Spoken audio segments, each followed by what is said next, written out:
Sup Shredders, my name is Logan, aka Spiderhands, and welcome to an SP Patrons video today that I'm making for Huang Shudong as part of their custom monthly music review. We're going to be checking out a track from an act named, I have translated it Waistband or something like that. This is off of their Better Late Than Never album, and this is titled A Short Story. And if we switch over to here, we have the track on the screen. And we're going to listen through this track from start till finish. I want to hear what we think. Let's do this. Oh, excellent entrance. Oh, this is a very long song. This is a very long one. Just a heads up to anyone who's considering becoming an SP patron, usually the max video or song length is about 7 minutes 30, so this is right on the nose for that. I don't mind longer tracks, but yeah. I'm gonna probably have to, yeah.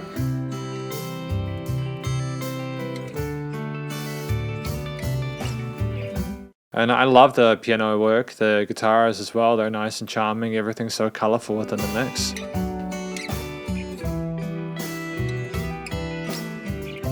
Really articulate, proficient playing on behalf of everyone involved.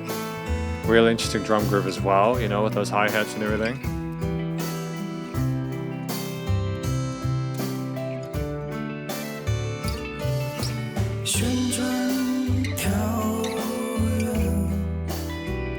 Interesting vocal texture and coloration there.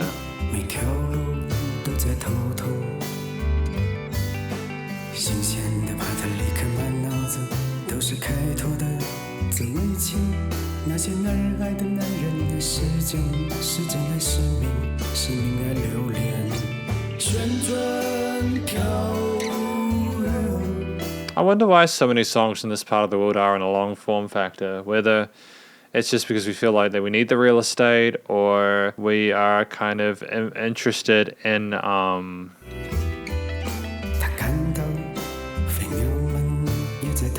makes you wonder.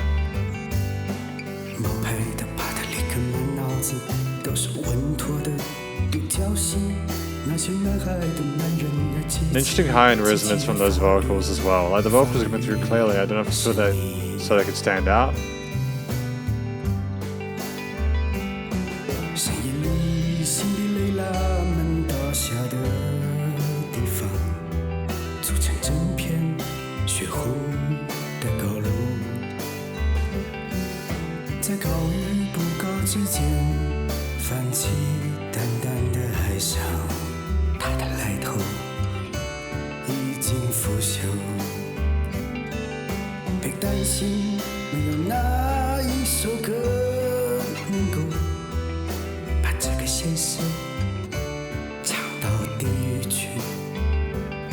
Kind of sounds like we're whispering and speaking to the person, telling them a really intimate tale, you know what I mean?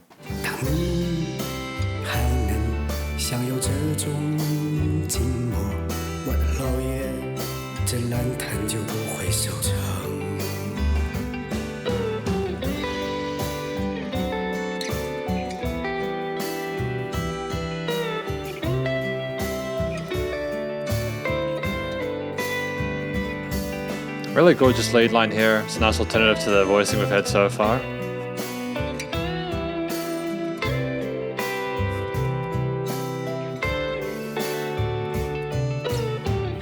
There's so much intricate, you know, stuff going on the right side of the intense, extreme left and right to the stereo field. You know, you've got this kind of sub-layer stuff going. You know, there's always little bits of movement, but it never comes off as abrasive. It's always warm and welcoming, I think, in parts of the way that it was recorded, but also the actual harmonies and melodies and the fingerstyle got going on here, and the clarity of that piano there as well. It's very friendly with those triads and those broken chords as well.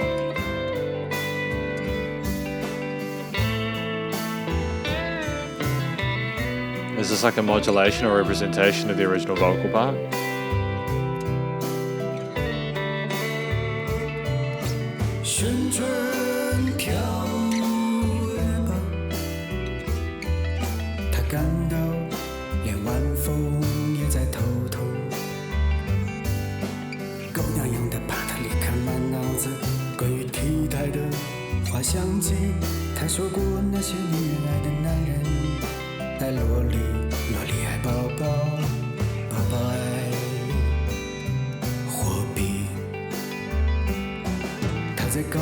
I like the fact that we're sort of more conversational. Again, we're continuing that way with the vocals. I think that if we switched up the tone now emotionally, it wouldn't make a lot of sense.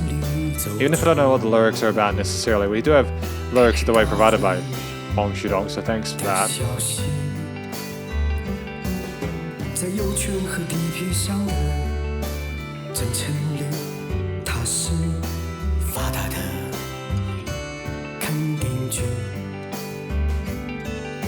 但他和他们和所有人之间都搞不来信任的时候，只有懂和他的姨妈从没有熄灯的窗口。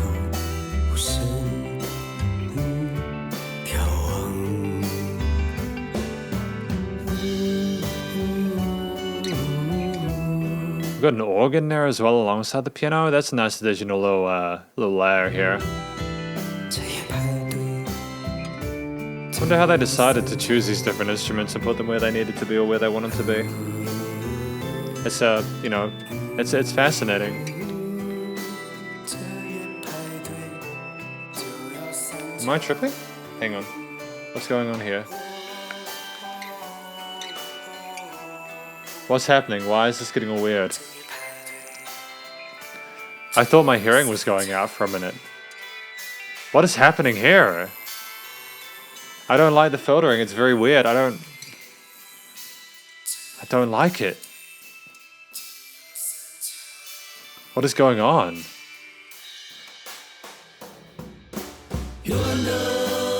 Oh. That got me a little bit. I was thinking, are my ears broken? Like, what is up with this filtering? I've never had that happen before, where a song's really taken me for a ride like that with the production and the filtering and the EQing and stuff, and the panning of it. Really creative stuff from Waistband. Nice.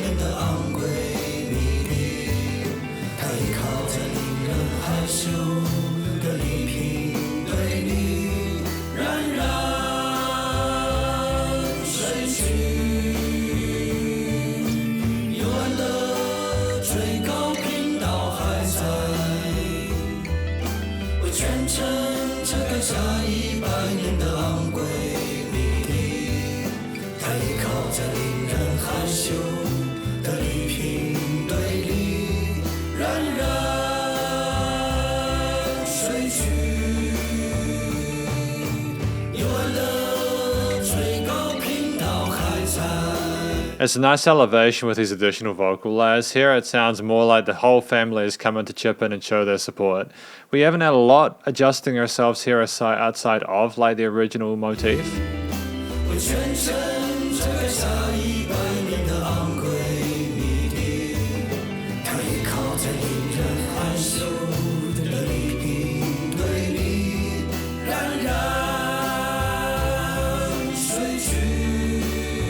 Yeah, great work on that higher harmony there.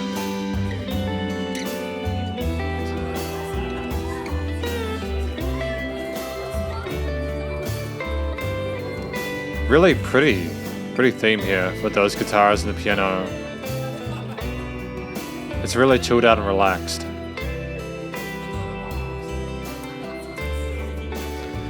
You know, what I like about this track is that they managed to create a song that's compelling without there being any tension or uncertainty. It's just been really palatable and pleasant, enjoyable.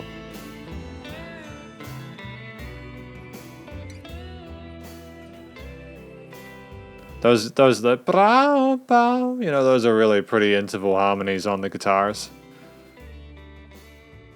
Gotta hand it to Waistband, I think their name is, if I'm not mistaken. And this is an absolute slammer of a track, a short story, man. Wow. So thanks again to Hwang Ju-dong for providing some lyrics for this track, a short story. It's interesting, this fresh Patrick's Head is Full. I assume that's young Patrick's Head is Full. Pioneering passion.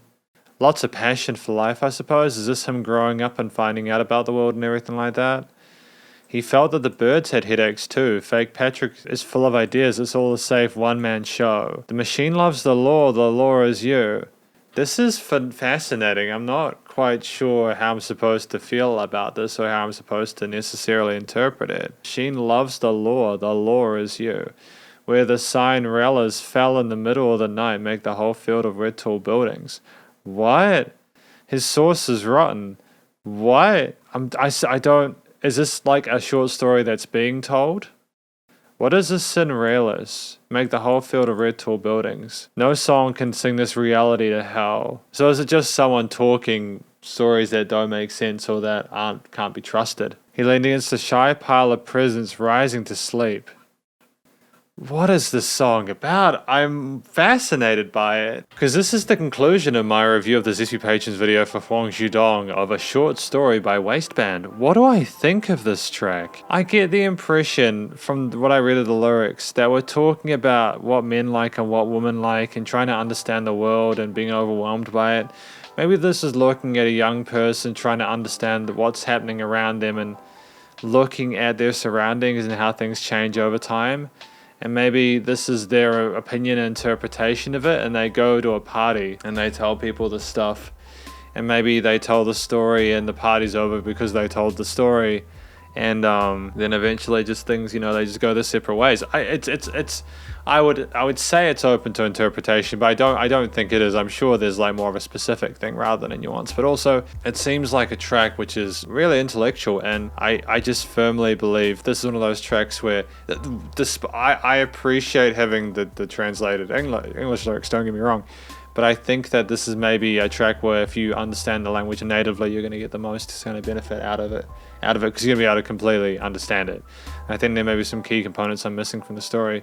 It's a really fascinating story. I think it's dope. I just don't think I quite understand what this track is about. And I don't want to sort of overreach. You know what I mean? But what I do know is that vocal performance was so patient and so caring and so tender and so friendly, and I adore it. I love the fact that we're just chatting to someone and trying to sort of like, it's like we're telling them a story. I think maybe that's it. Maybe the song is a short story, even if it's one of the longest songs I've reviewed in quite a while, and I don't mind that necessarily, That's the thing, like when you, I've just realized how much this green screen is not done correctly. In the new place, I'm gonna have like different walls and stuff, so you'll notice it's looking a lot more bare. I'm moving out at the time that I'm recording this video just because this is the week I'm moving out, so it's why there's not as much stuff there or there. It's like bare. There's nothing behind the green screen basically at this point. But yeah, anyways, getting back to the review, I think that the vocal performance was like nicely in tune. The guy had great chest and head voice,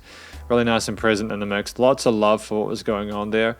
The personality I think matched the way the story was meant to be told, and there wasn't a lot of like ornamentation or anything like that. It was just guys singing into a mic and just vibing with you, and I think that's a dope concept. We don't need to overcompensate, and sometimes the minimalist approach is more than enough. What else do I think? I think that this track had a great motif there. And we had a bum bum bum bum bum bum, and like it kind of like revolved around that for the most part. But there was enough change within those chords, within the bass line, within the different lead parts on either side, within the piano accompaniment, within the variation between the vocals and that lead guitar sort of stuff going there, especially with that little shimmer and the kind of the fluctuation in the background with the filtering and all that. There was a lot to keep that theme interesting and to keep it going, and I have a lot of respect for Waistband for being able to pull it off for 7.5 minutes. I'm really friendly sounding motif, and maybe kind of think that people were at a party, especially when you had the multiple vocalists near the end. It was one man being greeted and finding their sort of like niche, their place to be. I think that's a beautiful concept. The actual structure of the track, as I understand it, was like a verse, chorus, like more of a through composed piece than anything else, Kind of reminds me a little bit of American Pie and a lot of the music from the 70s. I think that the actual performances on the various instruments were stunning. I think that it's not an easy thing to be able to play some of those lead guitar parts or even the rhythm guitar parts there in a way that was fluent and meaningful and emotionally appropriate for the story and the vocal performance and all that. So well done on that front. I mean, the drums were thoroughly supportive and kept that eighth note groove there for the most part. And I think that's all they really needed to do. They just needed to keep things sort of trucking along. The bass was reasonably subtle. I didn't really hear too much of that. It was almost as if we wanted that to simply be a foundational device, and I think that's absolutely fine. The piano and piano parts were succulent, you know, they were so pretty sounding and contrasted well with the guitars in the sense that they weren't, even if they were in the same frequency spectrum, they still tonally sounded separate and distinctive. And I think that the organ parts as well that came in later on added a nice bit of elegance and sort of almost a sense of matrimony to it without necessarily committing to that. And of course you had the filtering and phasing of the vocals and stuff like around 2/3 way, which kind of tripped me up a little bit, but that's not necessarily a bad thing. It's good to have things that are unpredictable. You could argue that's more of a production-based thing, but I also argue from an arrangement and compositional perspective, putting that in can really sort of like stick it to the listener, and it counts just as much. But I mean, in regards to the production, the recording, mixing, mastering, genuinely, I believe that we have something going on with Waistband that's rather remarkable in the fact that they can make these super long songs and make them worth listening to for the entire time. Part of that comes down to the quality of the studio production, and I think the vocal recording itself was great. You know, I'm not going to pretend it's the absolute best recording I've heard. The performance was absolutely fine, but there was some slightly unusual mid to high resonances there that I think got ironed out a bit more neatly when we went into the backing vocals later on. I think that the structure of the track, the structure of the track. The other instruments were leveled well in the mix, and I enjoyed their placement there and the little bits of articulation and presence that they had, even at the sub layer level. You know, there wasn't a lot of side chaining of the kicks or anything like that. There was a reasonably raw performance. It sounded like they were all in the same room, and all the different instruments were notched and sort of filtered properly and had an appropriate effects change, even though there was a sense of minimalism about that.